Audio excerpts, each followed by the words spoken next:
Hello everyone, this is Joe Brewer here in Baritar, Colombia. I am at the Food Forest in Bioparque Moncora, and today what I wanted to do is show you just a very simple way of thinking about how to stack ecological capacities.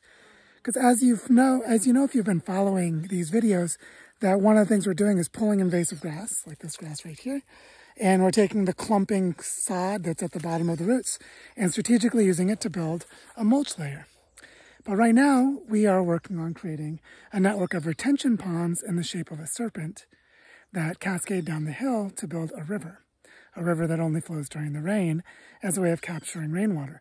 But one of the elements of this that's really beautiful is when we dig a mound, so we make a hole and we pile up the dirt into a mound on the downhill side, but it's all just mud and clay because we don't have very good quality soil here. The good quality soil is in the roots of the grass. So I just wanted to show you how I am building a mulch layer on top of my pile of dirt. And I'm doing it by just walking along and breaking off the clod and shaking it, which I can do better with two hands right now. I'm trying to demonstrate the technique, but I can't when I'm here by myself. And you end up with this really nice layer of mulch along the top.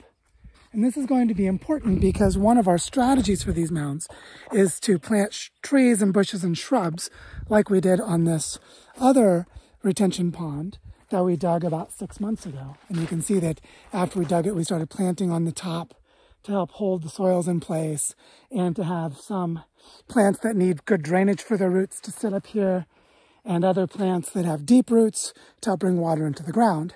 So we're using this mound structure as a way of connecting water to the plants. And we're going to be doing the same thing again with this other pond that we just dug. And all I wanted to show you today was how we are building a mulch layer on top. And you can already see that when I get down here to the mulch layer, this is just the dirt and the sod that's from the grass. Whereas this stuff is more like clay and it's like kind of a dead soil. It hasn't come back to life yet.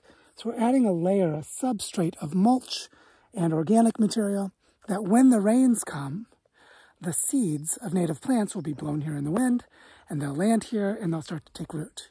So it will start to grow naturally, but also we'll be able to plant on this mound.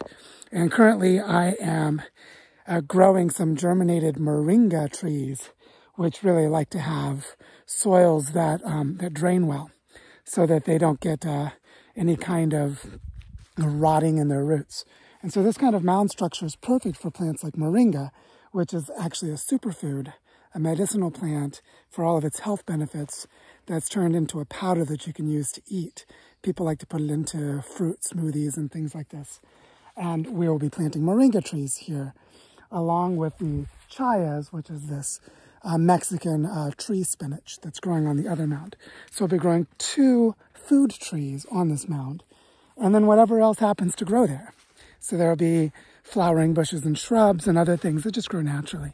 And so what I wanted to show you today was just this technique of pulling the grass and building a substrate of mulch strategically placed on the mound so that it will enhance the growth of the trees that we'll be planting later and encourage the native plants to come in through wind dispersal and through birds dropping the seeds, so through animal and wind dispersal, to create a ground cover.